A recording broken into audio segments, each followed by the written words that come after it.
Hey, what's up, fellow Age Groupies? Welcome back to another episode of the Age Groupies Podcast, part of the United WeCast Network. I'm Mike Ergo, and along with my co-host Lindsay Hiken, we are here to talk to you about all things related to endurance sports from an amateur athlete perspective. We talk about how to have fun along the way and stop taking ourselves so seriously. You can follow the show on Instagram at Age Groupies, join the Age Groupies page on Facebook, and look us up by name, Lindsay Hiken and Mike Ergo on Strava.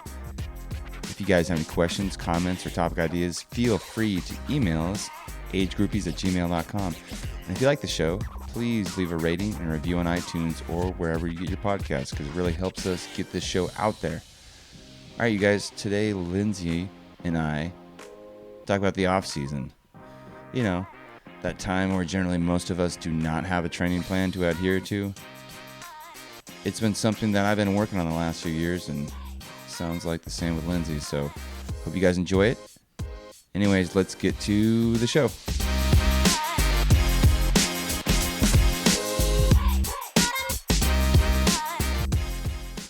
Welcome back to the Age Groupies Podcast, everyone. What's up, Lindsay? Hey, 2 weeks in a row. What's up? I know, this is awesome. Hey, we're back together again, podcasting. I love it. Like I said, these are my favorite.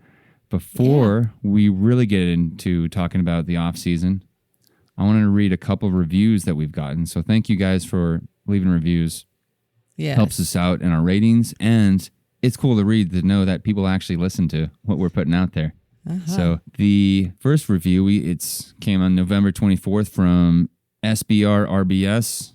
I love your podcast. It took me forever to write a review, but I had never done it before and had to look up how to do so. You guys make an awesome team. A little bit about triathlon, a little bit of comedy, and a little bit about life. What could be better? And as of the last episode, I guess I'll be doing Ironman Austria in 2022 with you guys. Yes. Sweet. So thank you, SBRRBS. Appreciate that. Thank you. And we got one more from E. Kashma. So that's a great podcast. Love tuning in each week. I'm brand new to endurance sports and am finding the beauty and joy in it through my recovery process. Thank you both. Awesome. So, thank you. Thank you, E. Kashma, for welcome to the tribe. Yeah. Yes, I know. Right? Man, do you remember what it was like when after you did your first race or two, just having just caught that bug? Yeah. Oh my God. Stars in the eyes, man. I'm like, I'm just hitting, register. And oh yeah. Or even see. before the first race, it's like if you've gone and watched or had a friend, you came and supported a friend, you're like, oh, I know this is for me. And that you get the bug. Yeah. I remember that. It's the best. Just thirsty for knowledge and more training and more people. So, I mean, you guys, how lucky are we that we found this thing that we're so passionate about, and it happens to be a thing that's actually good for us? You know what I mean? Yes, exactly. I know. Better than playing slot machines or collecting cigars, smoking cigars. Collecting cigars. Yeah, exactly. Yeah. So we're very lucky.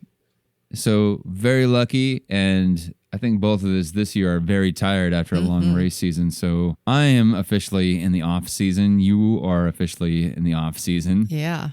How's your off season been going? Well, my off season started back in May after. Oh yeah, right. Just kidding. Off season's going pretty well. I mean, I'm already started training for my 2020 Trans Rocky run, the 60-mile 3-day stage race. But the reason I'm starting so early is because of these injuries that I've, continue to battle with on my knees. And, so I need to really do a slow build. And so we're starting with that. And, I had shared before on this podcast that I took some medication this time last year, that the side effect was weight gain. I didn't know. I didn't even look at the side effect. My doctor was like, you need this. And I took it. And then I started training for Ironman Santa Rosa. And I was as my training volume picked up, was getting fatter. And I'm like, well, wait, what? It's a weird and thing I wasn't happens, eating. isn't it? Yeah, I wasn't eating like a bunch of extra food. In fact, I was like not eating sugar, not really eating like a bunch of crazy snacks or anything. So I was like, what the heck? And I went online and look, because the only thing that changed in my whole thing was, the medication. It's like, of course, number one side effect, weight gain. I was like, and so I just emailed my doctor and was like, I'd rather die than be heavier at my Ironman. Like, cause I'm already worried about not making it through Ironman. I don't want to gain extra weight for, it's harder. So I went off the medication like in February of last year, but my body was like, yeah, we're just going to hold on to all this weight anyway, just in case we need it later. I'm like, you're not going to need it. I'm an American. I have access to food 24/7. I mean, there's no need. But so I really feel like it's contributed to my knee issues. I had a run gait analysis done. And the guy had sensors all over me, and the treadmill had a sensor on it, which was so cool to see, my running. And he did a video and broke it down for me. It was really, really cool. But, and it was nice to see, that I have good form. I mean, he said my form was good in terms of like, I'm running with a midfoot strike. There's some things I could do a little bit better, in terms of like my push off, but it was still within the range of good. All of my stuff, in terms of how my mechanics were in the good range. So, I did have a weak quad, which is contributing to the knee issue. But the other thing is that this extra weight, like the physical therapist who's doing this run gait analysis was showing me on the treadmill has sensors so it can see like your feet when they hit. And he was saying it's about double your body weight in terms of pressure on each foot, like when it lands. So much on your knees and your feet. Yeah, knees and feet. So, this kind of like artificial weight gain, because I'm at the heaviest I've ever been in my life. And outside of being pregnant, I was giant when I was pregnant. Yeah. I was giant. But outside of that, I feel like the weight gain was sort of artificial, not natural to my frame. And it was kind of rapid. And so I think that has kept my knees a little bit inflamed. It's that extra weight just pounding on my each footfall. So I'm kind of starting this off season with slow, I'm doing a lot of strength and some stretching and shorter runs, but with specific, like, some pickups and things like that. And but I'm also working on cutting out a bunch of foods that don't support me taking off this weight, which includes all the sports nutrition stuff that's out there. I mean, I went from someone I didn't eat bars for no reason, right? Yeah. Before I became a triathlete. And then I kind of got introduced to like all these different types of bars. And what did you go to? Were they Cliff Bars or? Well, the very first bike ride I ever went on, of course, it was a Cliff Bar because I didn't know anything else. It's like, oh, that has a guy rock climbing on the front of it. I think that's what this is. That looks tiring. It looks like it's, and I got introduced to goo, and then I was using goo on the bike, which doesn't really do great for my stomach. So then when Honey Stingers came out, I switched to the Honey Stingers. And I've shared on the podcast before, I kind of, over the years, I've gone to more whole regular food. Like I usually have green olives and stuff. And on Ironman, I was doing like hummus wraps with avocado, but I still will have like some UCAN bars or Pro Bar or something. And the other thing that happened is I just sort of got a taste for them. So on the one hand, I was reducing the amount of those I was eating like on the bike, but I had like a box of them in my house and I would just have it at my desk. Like as if I had just done something like, that's deadly. And that's where it was really killing me. Cheers, Mike. I see that we're doing this over video. Cheers to your Kirkland. Cheers. We're both Kirkland sparkling water. Yeah. The official drink of the triathlete. We didn't plan that, guys, but we are just so in sync that we are both drinking Kirkland sparkling waters, not even knowing it. He's lime, I'm lemon. So yeah, that's probably like the big focus of this beginning of off season is sort of the strength and doing some of the exercises that are going to support an even better running mechanics, which mostly is around getting glute strength, but then also shedding some of this weight so that my body gets back to not ultra thin, but just back to its normal weight that it likes to be, because I think that's playing a role. Exactly. Yeah. I've been on both sides. Right now, I am at the heaviest I've been in the last, I don't know, 5-6 years maybe. So, yeah, exactly. And so switching meds, I've done that a couple times, so that could have something to do with it. And, you know, I think what also happens is as you get used to a certain amount of training, your body becomes more efficient and you don't need as many calories. And, man, I like to eat, so I'm throwing those calories down. But it becomes this thing of like when you're new, for me anyway, I would bonk because I wouldn't know what I was doing. I wouldn't know that I needed to take on nutrition until I was like, why am I, falling apart? And then I would eat something, right? Because I wasn't used to eating all day long. But then once I got used to that, then you kind of start going, oh, wow, I burned a ton of calories on that ride. Let me eat extra in a way. Yeah, it's almost like always overshooting it. But yeah, I've been like to where I was underweight. I think I was never really underweight, but I got down to like, for me, really low is 172. That was super low. And I was that like right before Ironman Santa Rosa, the first one. And I was just putting in a lot of training, doing a lot of work. But the thing is, like, I knew I felt kind of weak because I knew a lot of that was muscle loss too. Yeah. So it wasn't just like I was a lot of muscle and no fat. Right. So there's definitely a balance. I mean, if you get too thin, yeah, definitely. I mean, I had that when I was first coming into triathlon. I actually lost a bunch of weight. I had just gone through the divorce, and so that had taken a lot of weight off just the stress in and of itself, right? Yeah. I was just like, oh my God, fuck this. And I wasn't eating. But and then I started working out, a bunch. And I got underweight and I started having like this weird metallic taste in my mouth when I would work out. And I was like, what is that? It was weird. It was like very strong. It was very metallic. Finally went to my doctor. I'm like, what is this taste? And she's like, yeah, you need to eat more food because your body is consuming itself now. So I don't know what you're doing, but stop whatever you're doing. And I was like, okay. I mean, I wasn't doing it on purpose. I just didn't, Yeah, exactly. That's how we all get into it, unless you have some professional trainer who's bringing you into it, which is none of us. No, it's not an age group thing. I tell you, my off season last year, I did not handle it well, and I'm taking it a lot differently this year. Last year, I was so 2018.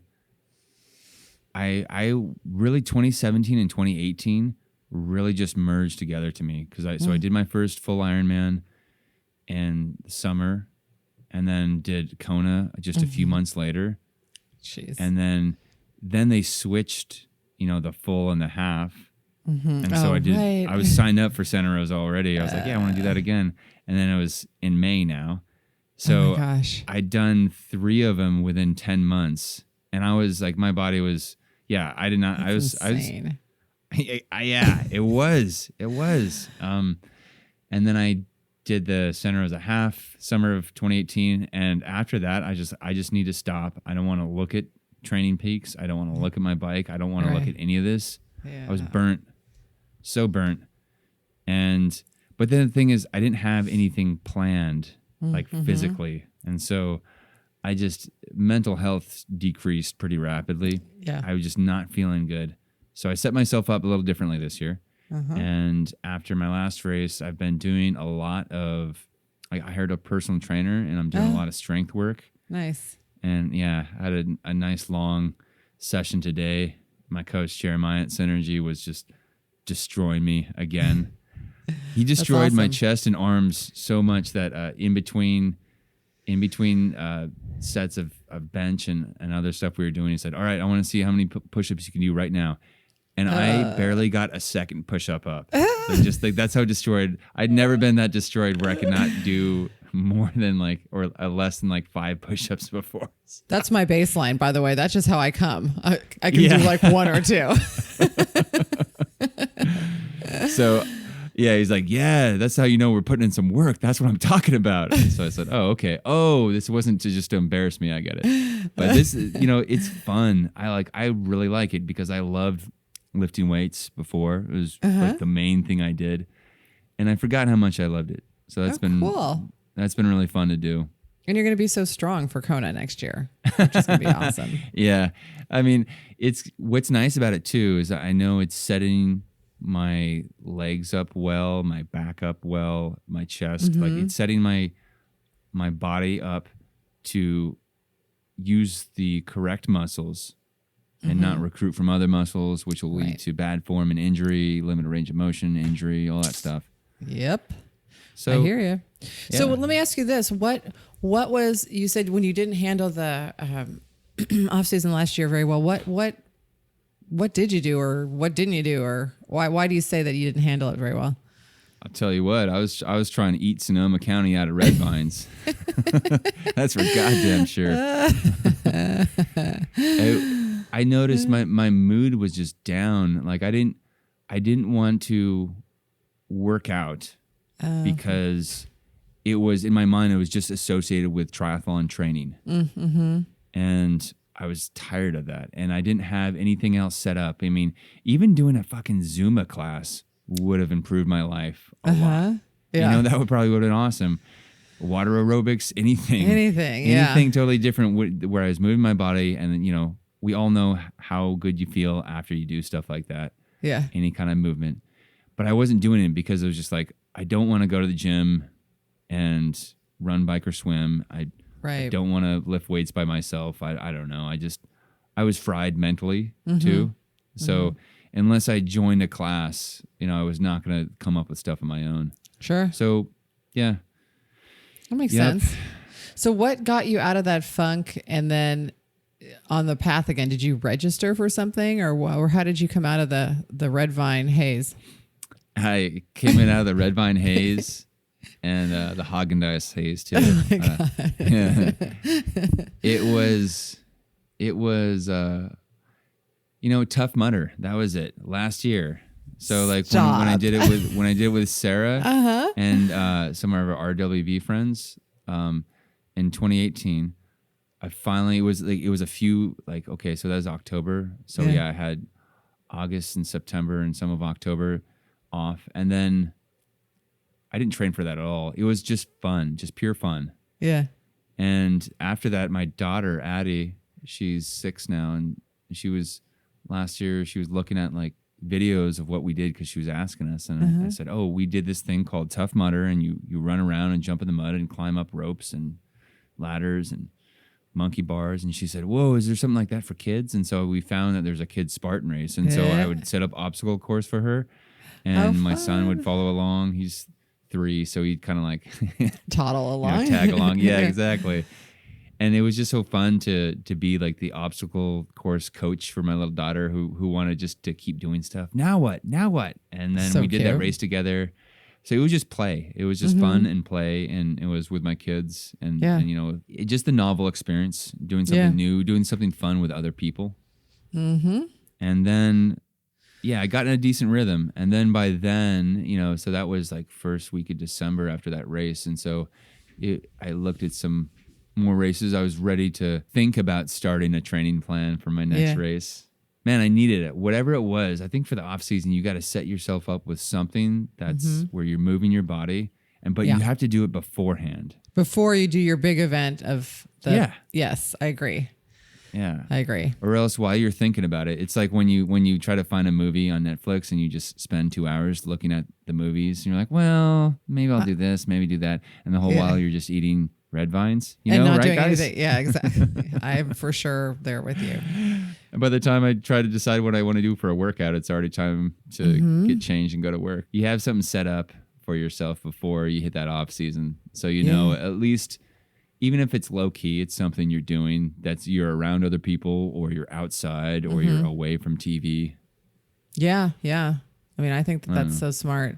And I like to, we've talked about this before, you know, trying different things. Off season is a perfect time to try different things. And I did that this fall. I did some different types of like strength classes and just things that I wouldn't normally have done. And I went to Tough Mudder with you, which definitely is something I would not have normally done. I'm trying to get some of my friends to come do it with us next year. And my friend Amy that I've spoken about on the podcast, Amy and Corinne, that were the two that did the women's Folsom, triathlon. right? Yeah. Amy said she was listening to the podcast that we did after we did Tough Mudder, and she was just like, don't get in the water, girl, don't do it. So I just saw her the other day and I was like, you have to come try it with me. She's like, I don't want to be in that poo water that smells like cow poo. I was like, it's kind of fun. Oh, Amy and Corinne, come out there. We'll find. Come on, girls. You can skip the cow poo water. That's the only time I've ever seen it. It's not that bad. Just you got to crawl faster. You get through. Yeah, exactly. Don't worry. It's not as bad as when you freeze your fucking head off in the Arctic enema. Right. Exactly. Well, I know they were worried about the electricity too. And I was like, no, you can skip it. And I will probably skip it this year. Cause like I've shared, those were so much harder. I mean, more powerful than I thought they were going to be. And I was Mike's wife, Sarah, and I were trying to follow his line through because it looked like he wasn't getting hit with the electricity, but we'd forgotten that he was like some Marine who basically doesn't have any feeling left on his skin. And he just didn't have any response. So got to rip that Band-Aid off. Oh, quick. God, just go. But yeah, I totally agree. Fun things to do. And then for me, having another big goal on the horizon was good. Knowing that I've got time, like I don't have to rush right now to train, but I can kind of bring it back to like what would build a good foundation for the training that I'll have to do later. Like you're doing the same thing. It's like what you're going to have to do a bunch of training for Kona, obviously, like what's going to build that foundation for you. When you start that, which is the strength training. Yeah. Yeah. What would you say to newbies? Because I know one of the reviews you read, the person said that they are new to triathlon. What would you tell them about off season? I'd say that there are some big highs from these races, and afterwards there can be some pretty big lows that go after those post-race blues. And I think having a balance. It's just like, there seasons in life, and spring starts getting warmer and starts getting easier to get up. Summer, you're outdoors a lot more because it's a lot lighter. And then fall, it starts to cool down again and it's a little darker. You do different things. And so if you have your off season set up to where maybe you're not working out as much, that's fine. That is totally fine. Know what you're getting into. Maybe spend some time fixing things around your house that got neglected, or writing or reading or doing other things. So have that set up and know that when, or if, but probably when those post-race depression hits and the off-season hits and you're trying to figure out what your life's about, because if it's been defined by racing and training for so long, not having that on a consistent basis for, a couple months can be, man, it was overwhelming for me. I didn't think I'd say that, but it was overwhelming for me. I was just lost, directionless, just kind of wandering. So have something set up that's fun. Yeah, that's a really good, and do not make the mistake I made in my very first off season, which is to just continue to do the workout schedule I had during the season, which is what I did. And well, so why did you do that? That's well, like Team Sheeper, he would have he just had the regular schedule, but like most people weren't showing up because they were seasoned triathletes that didn't know. But there were a few of us who were new who just kept going on the long rides, and you knew Tim was like, "What these people?" Because it'd be raining or something, and we'd show up on our bikes, and he's like, "Okay," and he'd take us up for a ride. He's just like, "What the f are you doing?" But wow, Lindsay, you're a trooper to show up and be like, "Well, this is what we do," so I'm showing. That's what I was like that first year. But what happens is burnout is inevitable. I mean, because it doesn't mean like mental burnout. Like I still love triathlon, but physical burnout is inevitable if you don't give yourself a rest. So the problem is all these triathletes that were more experienced than me and faster than me kind of went on off season. And then come January, when we started riding again, the first several rides, I was all stoked because I could basically keep up with them because I had not taken any time off and they'd all taken time off. Right. But then let's see, April, I was supposed to do Wildflower, which I guess was like the first week of May. When's Wildflower? End of April? And maybe it's end of March or end of May. I forget. End of April. It's right. Yeah. It's right in there. So I was registered for Wildflower. Oh, okay. End of it. So then that would be like mid-April, right? But 2 weeks before the race, I just blew out these tendons in my ankle, and I ended up in a boot for 6 weeks. You know what I mean? Because I took no rest. So it's like, and you know, when I was new enough to not know, I was like, it never occurred to me that I was going to get injured from what I was doing and not be able to do it. Like I just didn't know, I knew nothing, right, about anything. So I just was like, I'm riding, I love it. Blah. And then my ankles were like, guess what, bitch? You're not going to do anything for 6 weeks. So enjoy that. Shit. I mean, I had awesome looking boot. I mean, and the boot's such a pain in the butt to walk. And this time I opened a restaurant in Palo Alto. So I was like all day running back and forth in the morning, trying to do catering, like lugging this leg with me. It was so stupid. So give yourself the gift this holiday season of an actual off season, you know, and you'll have a better year next year. Yeah, exactly. Time away from the sport is good. Time away is good. And you know what? Or just time away from that intensity, man. Just what if you went on a bike ride with your kids or just around, you know, up a hill or somewhere you enjoyed very slowly and stopped and had coffee somewhere? That's fine. You can do it and have fun and not have to tack out your heart rate. Yeah. And you can still post it on Strava too. No one's going to clown you. It's all right. You can still post it on Strava. And if you really want that and you're Strava obsessed, you can do what some people do when they forget to turn their Strava off and they're still driving in their car. Yeah, just go pick up the pace a little bit on the car. Drive around the neighborhood at the same pace you'd ride your bike. So like, you know, ride around 20 miles an hour, 25, and then post it on Strava as if you did a bike ride. And therefore, so many people will be impressed. Oh my God, that's insane. If you're doing that, I urge you to call somebody and get some help. Yeah, go see a mental health professional. That's right. I do know a woman who, not an athlete, doesn't like to move her body at all. You know what I mean? If she could just lay around and eat bonbons all day, that'd be her jam. But her husband got her a Fitbit because the doctor had said you need to get up and move around a little bit. So this is back when the first version of Fitbits came out. Yeah, and so, you know, they could track it online or whatever. And her husband bought her a Fitbit and she did two things. One, she tried to put it around the cat's like neck and that wasn't working so great. So she put it on her 2-year-old daughter and like the daughter and she was just like, the daughter was just running around. And so that she would just sit on the couch and watch the kid and then be like, yep, got in my steps today. I'm all good. That's awesome. Go throw a tennis ball for the 2-year-old. Yeah, go get it. You know, that cat was like, lady, piss off. But yeah, the same look my cats give me when we put like a Santa Claus suit on one of them. Not happy. Awesome. Anything else you want to say before we wrap up today's episode? Yeah, I'm back on UCAN. Took your advice and nice. I ordered a shit ton of it on Black Friday. Yeah. And I've trained up with it. I never used it for a full race because I didn't put it in the time using it. But I'm going to put in the time and use it this season. And I want my goal is to use it for Kona.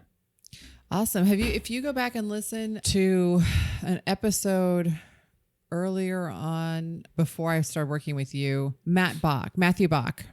There's an Age Groupies episode that's a solo with me with Matthew Bach. He works for UCAN and he won Louisville Ironman and he uses all UCAN in his race. And he actually goes through how he spread out the UCAN for his full Ironman.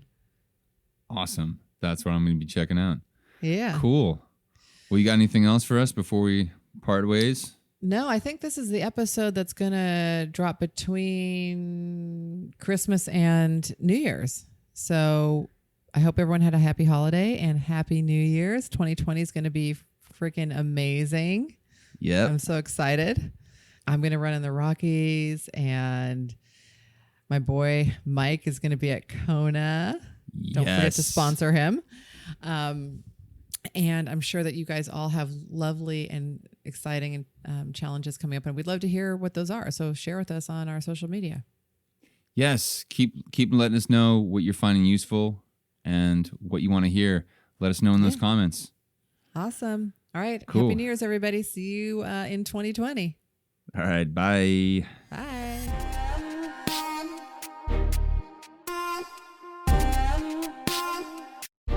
Alrighty, that concludes today's episode of the Age Groupies Podcast with me, Lindsay Hiken, and my co-host, Mike Ergo. We really hope you enjoyed it.